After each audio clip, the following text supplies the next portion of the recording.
monde, j'espère que vous allez bien. Aujourd'hui nous sommes le 21 juillet, du coup on est vendredi mais c'est férié puisque c'est la fête nationale belge. Et je vais en profiter pour commencer ce matin une nouvelle épreuve non corrigée pour les éditions Hurlevent qu'on a reçu hier. On a reçu la moitié du roman hier parce que les filles sont un peu dans le rush, elles n'ont pas encore bien terminé l'autre partie. Du coup voilà, elles nous ont déjà envoyé à peu près 100 pages. On aura les 100 autres pages pour lundi je crois. Alors qu'est-ce que c'est? Il s'agit de Les éclats de la fratrie au pic. Alors là vous l'avez pas en couleur mais moi j'ai déjà vu du coup la couleur qui normalement va être choisie. Et j'aime beaucoup. Donc voilà, c'est de Mélissa Restou. Je ne connais pas du tout. Et ça a l'air sympa. Je sais pas du tout. Je dis ça a l'air sympa juste parce que je vois les plumes sur la couverture. Je sais pas du tout de quoi ça parle. J'ai pas lu le résumé. Enfin, de toute façon, je ne sais même pas si elles nous ont donné le résumé. Donc voilà, je me lance dedans complètement à l'aveugle. Donc écoutez, on va découvrir ça ensemble, comme d'habitude, dans un vlog. Ah voilà, je vois que ça commence en 1897, 19e siècle. Ouh, c'est souvent dans ces époques-là, les romans Hurlevent. Voilà, je vais le commencer et je vous prends pour vous donner mon avis au fur et à mesure. Pour lecture, je suis maintenant en tenue de sport, donc voilà, j'ai changé de tenue, mais on est toujours le même jour. Je suis au chapitre 6, j'ai lu du coup à presque 50 pages. Dans la version que j'ai, donc je sais pas trop dans le livre combien de pages ça fera. J'aime beaucoup l'écriture. Je visualise un peu vers quoi on va aller. En fait, pour le moment, donc, on démarre avec cette famille, la famille Auspic, non, je crois que c'est Auspic, qui, voilà, ça démarre avec la naissance d'un nouveau bébé, etc. On les voit vraiment très jeunes avec leurs parents, très heureux, etc. Et puis, on a un bond dans le temps. Et la maman est décédée, c'est au tout début, hein, donc voilà, la maman est décédée de la grippe. Et donc ces enfants se retrouvent seuls avec leur père. Leur père qui, sans la maman, change du tout au tout. Déjà à l'enterrement, on sent que c'est un personnage imbuvable qu'on va détester. Parce que, en gros, le plus jeune de la famille, qui est à ce moment-là 7 ans, il me semble, il a du mal à contenir son émotion, il pleure, etc. quand on met le cercueil en terre. Et le père l'engueule, lui dit qu'il doit se tenir, qu'il doit être comme un homme, qu'il doit pas montrer ses émotions, insupportable. C'était encore plus exacerbé, évidemment, avec les coutumes de l'époque, hein, mais bon, voilà. Donc voilà, et puis après on a encore un bond dans le temps. On passe en 1910 et là du coup on les suit tous un peu plus grands, le plus jeune a 13 ans et puis les autres voilà, ça va jusque 19 je pense.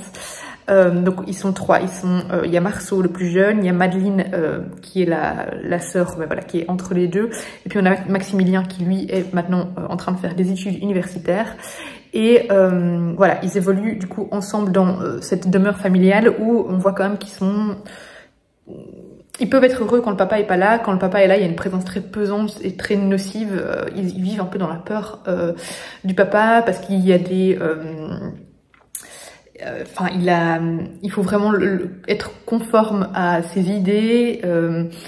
Il est très strict, il est violent. Enfin voilà, il veut que ses enfants... Enfin, il est très aussi catégorisé. Les garçons doivent faire ça, les filles doivent faire ça, etc. C'est un homme de l'époque, hein, à la mentalité complètement stupide.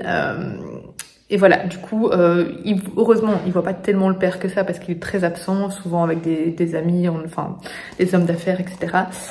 Mais voilà, et alors, on a un moment, une scène où, en fait, depuis le début, c'est pour ça que je me demande si ça va partir par là, du coup, on nous glisse des petits passages avec Maximilien où on dit, donc, par exemple, à l'enterrement, au fait que...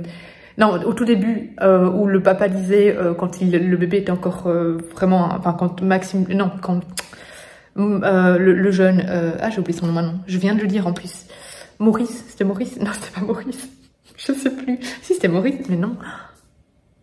Non, c'est pas Maurice, c'est Marceau. Les prénoms. Donc quand Marceau, voilà, était encore un petit bébé, le papa disait directement oui, il sera un homme comme toi, blablabla, comme moi. Puis à l'enterrement, tu dois pas être une mauviette. Ça, du coup, on glisse des petits trucs. Du coup, on se doute que, à mon avis, ce personnage-là risque d'être un peu traité un peu comme une loque par son père, comme une mauviette, trop féminin pour lui et tout ça. Et je me demande, c'est une théorie, je me demande si on va pas partir vers peut-être qu'il aura envie à un moment de se travestir ou pas, j'en sais rien, je sais pas. Je sais que là on a eu une scène d'anniversaire où il s'était déguisé, c'est le tout début de nouveau, hein, mais il s'était déguisé en fille, le père a pété un câble. Du coup je me demande voilà si on va pas partir sur un roman qui tourne autour de ça justement. À voir, vu que j'ai pas lu le résumé, je sais pas du tout vers quoi on va partir, mais voilà, à mon avis ça se glisse vers ça. Je sais pas s'il sera peut-être homosexuel, s'il sera juste l'homme reste déguisé en femme, etc. Je ne sais pas. Ça se trouve, je me trompe totalement, ça va pas partir par là. Mais bref. Mais j'aime beaucoup pour le moment. Je trouve que c'est très bien écrit, très immersif. La plume est vraiment très belle, forte en description. On se sent transporté à l'époque. On est dans un milieu un peu plus aisé. Du coup, on a un peu tout le côté un peu luxueux, un peu... Par exemple, quand on est avec Madeleine, ça tourne fort autour de la mode, autour de tout, de la présentation, pas j'allais dire du bien-être, mais non, de la manière d'être, voilà, de tout ce qui touche un petit peu à la bienséance, etc. Voilà, tout ce qui est magazine féminin, etc. Mais du coup, j'aime beaucoup l'ambiance. On sent que c'est du coup une fratrie qui est très frustrée dans le sens où ils peuvent pas vraiment faire ce qu'ils veulent parce que leur père les coupe dans ce qui ne correspond pas aux idées à l'idée qu'il a de ses enfants. Donc si par exemple il veut absolument que soit les deux garçons fassent du droit, soit de la médecine, voilà, donc ils sont un petit peu bloqués dans une trajectoire, une destinée qui a été destinée par leur père. Mais voilà, pour le moment je trouve ça très immersif, j'aime beaucoup et voilà, je vous en parlerai un petit peu plus, mais là je dois faire une pause pour faire du repassage devant Outlander. On est désormais vendredi soir, je m'apprête à jouer à Hogwarts Legacy, mais j'ai terminé la première partie de ce qu'on avait reçu du coup, donc la moitié du livre. Et là, entre temps, on a reçu dans l'après-midi la seconde partie. Donc voilà, je suis à la moitié et j'aime toujours autant. Vu qu'on est en 1910-1912, puisqu'on avance petit à petit dans le temps, j'imagine qu'on va avoir le côté guerre 14-18, pardon, qui va être développé aussi. Je sais pas, hein, je pars sur les suppositions, mais j'imagine que ça va être exploité. Je trouve que ce sera intéressant d'avoir ce côté historique qui s'ajoute à cette intrigue. Voilà, j'aimerais bien que ça se développe, on verra bien. Mais en tout cas, on nous glisse par moments les petites tensions entre les pays européens. Donc voilà, on nous donne des indices comme quoi, à mon avis, on va aller par là, vers on va être plongé dans la guerre.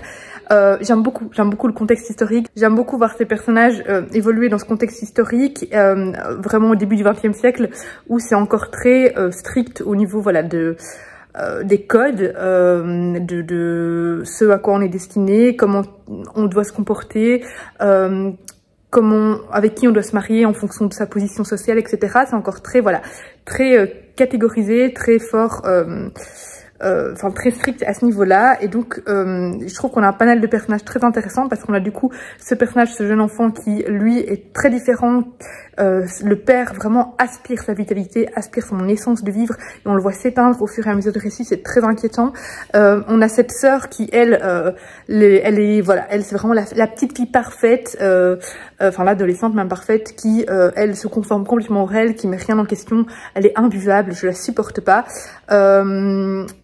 Et qui laisse tout passer, même le comportement violent du père, elle le remet aucunement en question. Puis on a ce frère aîné qui, lui, par contre, se conforme un peu au père, mais qui fait en sorte de pouvoir faire un peu de suivre un petit peu sa passion, mais de manière cachée, voilà. Et du coup, lui remet un petit peu plus en question le père, et notamment son comportement par rapport au cadet. Et puis voilà, on a ce panel de personnages qui vont faire des rencontres, qui vont aussi avoir un impact sur eux. Je trouve ça vraiment passionnant.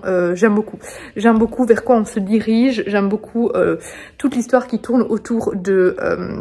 pourquoi j'ai toujours Maurice en tête, quoi, maintenant j'allais dire Marcel, tout va bien. On va l'appeler M, hein. De Marceau. Je trouve que c'est le personnage le plus passionnant entre les trois. Je l'aime beaucoup, il me touche beaucoup.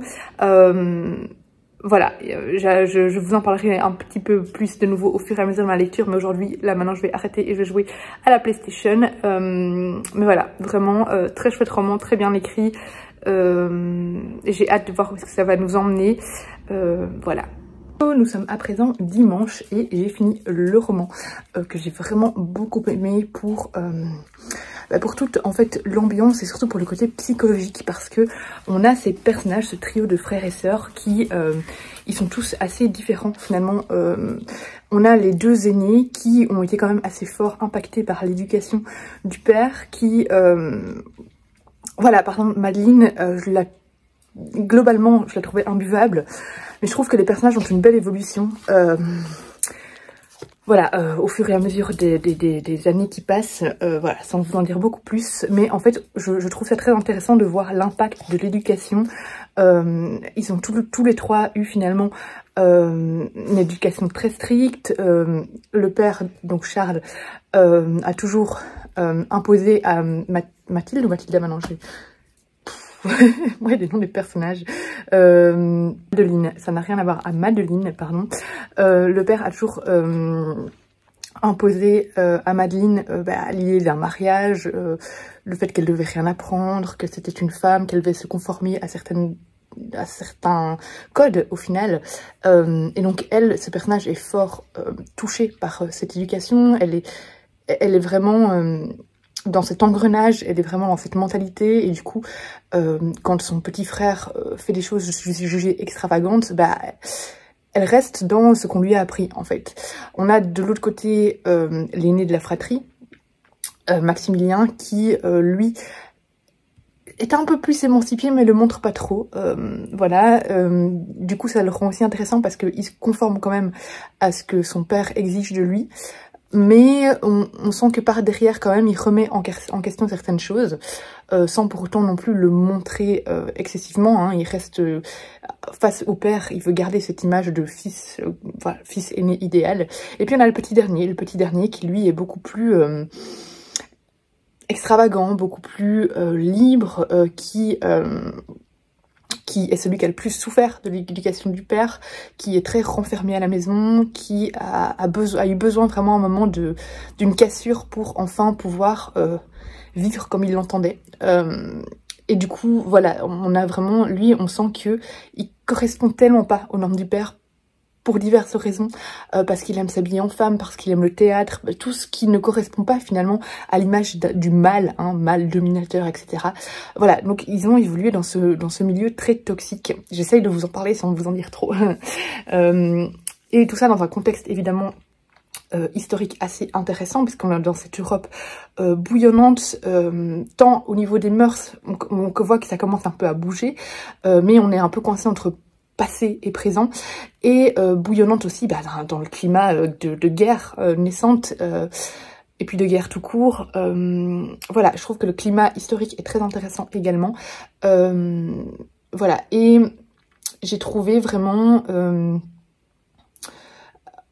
Enfin, en fait, j'ai beaucoup aimé voir comment cette éducation du père, cette absence de mère finalement, parce qu'ils l'ont perdu très jeune, a éclaté cette fratrie, les a séparés, a eu un impact vraiment sur leurs liens. Voilà, tout ça à cause d'une présence au final assez néfaste voilà. J'ai trouvé ça vraiment très intéressant et très bien écrit, les personnages très bien développés, très réalistes. Finalement, ils sont ni noirs ni blancs. Même Madeleine, qu'au début je détestais, elle est nuancée aussi. Ils ont chacun une palette de nuances qui est très intéressante.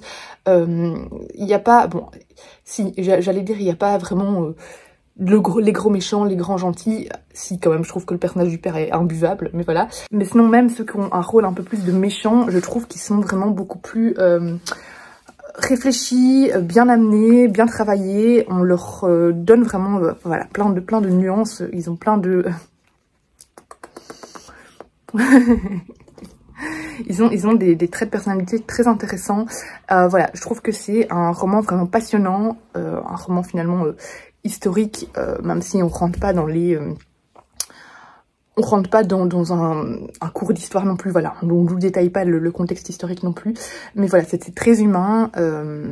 J'ai beaucoup aimé. J'ai beaucoup aimé ce roman, donc je ne peux que vous conseiller d'aller le découvrir. Très différent, de nouveau, de ce que des précédents romans des éditions Hurlevent. En fait, au final, ils sont tous très différents l'un de l'autre. Mais ici, on est peut-être un peu moins... Alors, il y a le côté ambiance quand même, mais on est un petit peu moins dans l'ambiance que dans les autres romans. On est peut-être un peu plus sur la psychologie. Et sur voilà ces liens fraternels, voilà. Donc je ne peux que vous le conseiller. Moi je vous reprendrai quand je recevrai le livre du coup, hein, comme d'habitude avec le colis, pour vous montrer la version finale. Hello hello, je vous retrouve, on est à présent le 21 septembre et j'ai reçu mon colis Hurlevent. Du coup on se retrouve comme d'habitude pour faire le petit unboxing qui permettra de clôturer le vlog. Alors on commence avec une petite carte, la France veut voter, conférence et débat par Héloïse Villemain sur le pacifisme féminin de Lilda Gustava Eman, pardon, le mercredi 16 juin 1915. Je sais pas y aller maintenant, je suis un peu en retard, un petit peu en retard, à 18 h. Hop. Ensuite nous avons comme d'habitude un petit thé, et ça c'est un thé cacao addict. Un thé au cacao, ça doit être bon. Ah, c'est thé noir amande cacao. À goûter, j'ai jamais goûté du thé au chocolat. Nous avons... Est-ce que le cacao, c'est parce que... je vais dire, non, à mon avis, il y a un autre truc avec le cacao, mais je me souviens pas. J'ai lu vraiment il y a un petit moment. Je vais dire peut-être que c'est en lien avec les tranchées. Tranchées, terre, cacao. Peut-être que ça n'a rien à voir. À mon avis, il y a un autre truc avec du cacao à un moment. Mais je ne sais plus ce qu'ils buvaient à leur petite réception. Ici, nous avons un éventail. Comment il s'ouvre? Oh! Ils sont pas bons par contre, hein. Mais un joli éventail. Par contre la canicule est passée, j'en aurais besoin avant quoi. Quoique la semaine prochaine il va de nouveau faire beau, très chaud. Donc voilà, hop. Je vais essayer de le refermer sans le casser, je ne promets rien. Voilà. Nous avons comme d'habitude beaucoup de bordel. Je regarde toujours si j'oublie ça, mais normalement je pense que c'est bon. Ah si, regardez, j'ai failli oublier ceci. Le reste je pense que c'est tout. Voilà, j'avais failli ne pas avoir ça. Hop, nous avons donc un vieux d'ailleurs, de nouveau chiné j'imagine par Sarah, briquet, qui fait très militaire, hein, clairement. Je ne sais pas s'il marche encore, mais je ne vais pas essayer. Voilà, ça fait très militaire, du coup ça fait vraiment très tranché, plus que le cacao, quoique, hein. Et nous avons évidemment la bête, donc le beau livre, dans une superbe couleur comme d'habitude, avec derrière la vie de Lucie, entre les lignes de Lucie. Et mon avis, qui est le premier avis. Voilà. C'est parce que je suis la peste. Faut que j'arrête avec ça. Comme d'habitude, la petite playlist. Et alors, dedans, on a la superbe illustration qui est magnifique de... Ah, ça y est, j'ai oublié l'illustratrice. Je vous mettrai comme d'habitude... Ah, j'ai oublié son nom. Bref, c'est celle qui fait toujours... Enfin, les dernières illustrations, c'est elle qui les avait faites. Et elle est très talentueuse. Le petit marque-page et la dédicace. Et alors à l'intérieur, oh c'est trop beau, regardez-moi les en-têtes de chapitres. Je sais pas si c'est toujours les mêmes, ouais c'est toujours les mêmes. Trop beau, je suis trop fan. Voilà, du coup, c'est tout pour ce petit unboxing avec, comme d'habitude, un chouette colis. Sarah nous gâte toujours et les filles font toujours un travail de dingue. Voilà, du coup, je vais clôturer ce vlog ici. Je vous conseille fortement de vous pencher sur ce livre qui est parfait d'ailleurs pour la saison automnale. Franchement, il y a une chouette petite ambiance.